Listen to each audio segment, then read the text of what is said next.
Welcome to the haunted tales from the old rocking chair. And now your host, Christina Spencer.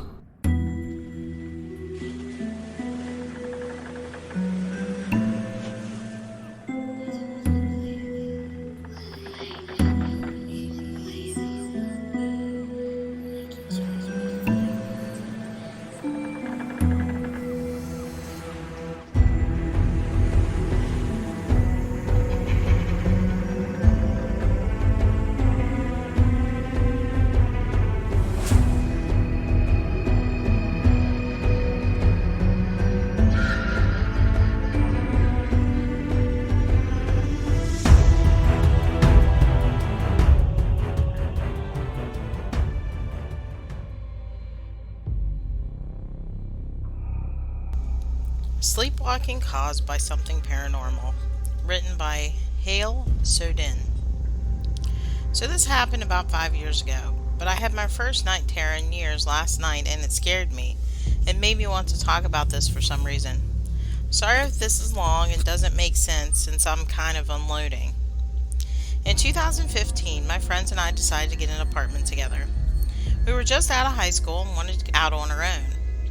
My best friend and her now husband, I'll call them M and B, had a room on one side of the apartment, and another friend, I'll call her O, and I shared the other room. For the first week or so, everything was fine. Then one night I started having pretty rough nightmares. I couldn't remember anything that happened during them, but I would wake up in the middle of the night screaming, or O would say that I was crying in my sleep and she would have to come wake me up. At the time, we all didn't really think anything of it because I just recently lost my mom and was having a hard time with it, and we just brushed it off as grief. Around this time, weird things started happening around the apartment. Things would be moved where they shouldn't be, doors opening and closing by themselves, water turning on and off on its own, just small, weird things. Then one night, all hell kind of broke loose. M, D, and I were in the kitchen putting up groceries when a cabinet door slammed shut so hard that we turned and looked at it. While we were distracted with that, a ranch bottle flew off the counter and hit M right in the back. We were freaked out, but after we calmed down, we decided to just ignore it for the night and watch some TV. But on the way to the living room, we all noticed that there was something shining on the door frame. It was like an upside-down cross or lines that were made with oil. It looked like someone had been anointing the top of the doorway with oil, and it was still fresh. So we ran and started looking at all the doors in the house, and they started to appear right in front of us. M was FaceTiming her mom while this was happening, and her mom recorded it so someone might still have a video of the symbols appearing out of nowhere. After a while, we decided to leave, and M's mom called her pastor and asked if he would come by. The pastor came the next day and blessed the house and told us it was safe to continue to stay there. After that, it just got worse. The nightmares turned into full-on night terrors and sleepwalking, but it wasn't just me having them anymore. Dee started to have them as well. They started off relatively small, with one of us walking into the kitchen and someone would find us just standing there, or I would walk out onto the balcony and just lean over it. Then one night, M found Dee just standing in the kitchen with a knife in his hand. She came, woke us all up for help because he would start to try and cut her if she got too close. We finally got him to wake up, and we stayed up all night that night talking about what we were seeing in our dreams. In all of his dreams, he was seeing a creature that looked human but was fully white. He had no face and had these really big antlers. He said that he was always just standing off to the side and he never actually talked, but it was like Dee could hear him and he was telling him to do all these bad things. All of mine were like I still was awake, but then my mom would show up. But I could tell it wasn't my mom because her face just felt off. It was like something wearing her skin. When I would realize it wasn't actually her, she would start to attack me. After that, it was happening pretty much every other night, and it was just getting worse and worse. We woke up one night just screaming, and O and I ran into the other room to find Dee sitting there with blood all over his hands. M had woken up to him punching the full-body mirror and grabbed pieces of glass, and he was trying to slice his own wrist before M got him to wake up. After that, it was decided that D and I would leave for the day, and O and M would hide and remove everything sharp or breakable while we were gone. Looking back, we should have just moved out, but we were young and stupid and didn't have enough money to afford to leave. After that, they calmed back down some, but no matter what, I would always see my mom, and he would see the Antler Man. The one night I woke up to all three of my friends lying across me, holding me down in some way. Then the pain set in, and when I could finally look at my knuckles, they were covered in blood. I couldn't move my fingers, and my little finger was bent in an unnatural way. Once they realized I was awake, they took me to the hospital, and I had 3 broken fingers. Apparently, O had woken up to a loud banging noise, and when she turned the light on, I was lying face down on the edge of my bed, punching the nightstand at full force over and over again. She tried to wake me up, but couldn't, so she started grabbing at my arm to try to stop me, and I kept breaking loose and going right back doing it.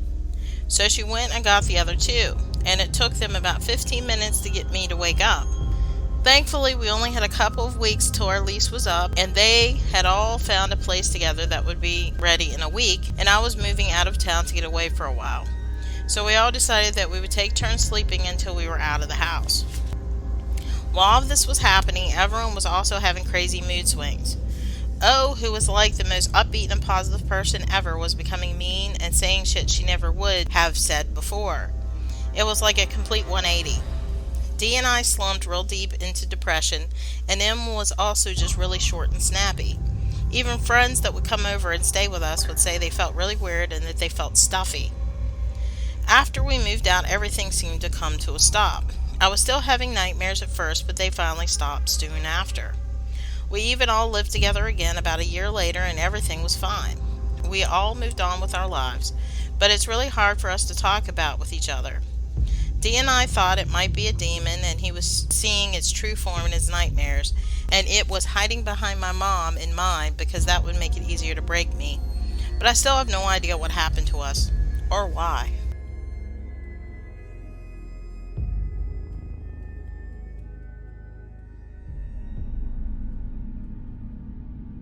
I'm an EMT, and I just had the most terrifying call ever. Written by TYX31. Hi everyone, my name is Ty, and I am an EMT in Canada.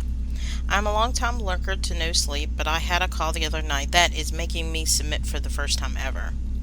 For a bit of a backstory, I work in a major metropolitan city running both emergency and facility transfer calls. Every so often, we will get a long-distance transfer, or an LDT, which is when someone is returning to their home community after being treated in the city. The LDT itself was uneventful, as they generally are, and my partner and I were excited for the road trip home, listening to music and having some road snacks, but it wasn't meant to be. About 30 minutes into the drive home, our data terminal toned, and our dispatch came across the radio. B9, you have been attached to a 31 card.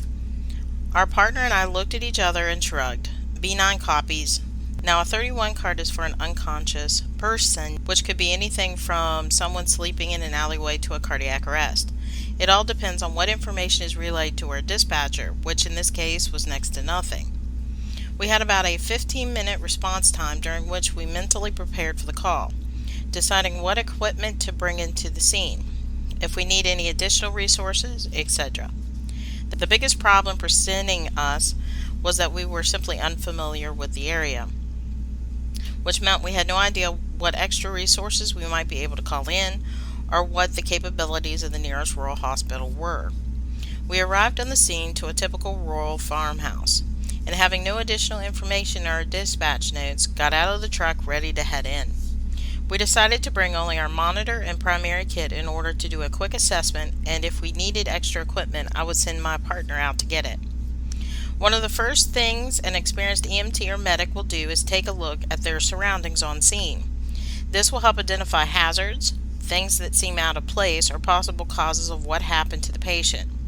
You also gain a sixth sense for when things just seem to be off. As we walked up to the farmhouse, the hairs on my neck stood up, and I got the feeling we were being watched. I shrugged it off, figuring that it was someone that called for the ambulance. They likely saw our lights and were watching us come up to the house. I knocked on the door and stood back to the side. The door was opened by a fairly large man. For reference, I'm 6 feet, 200 pounds. He was taller than me by about 4 inches and outweighed me by about 60 pounds. He greeted us in an eerily calm manner, considering there was an emergency happening. "She's in the back room," he said, as he jerked his thumb over his shoulder and stepped aside for us to go in. As I walked into the room, I froze. My patient was on the ground. Her throat was slit.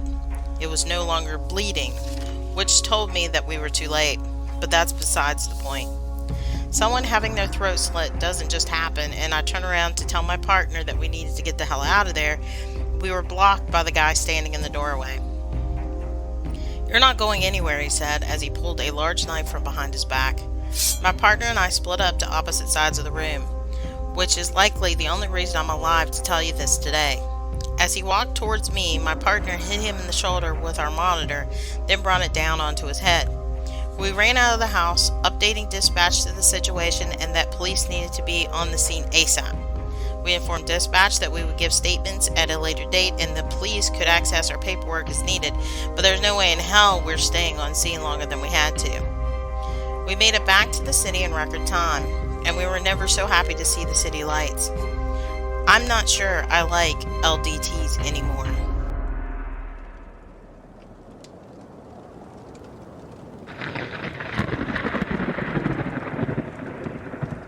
I hope you all enjoyed all of our haunted tales this evening, and as always, sweet dreams.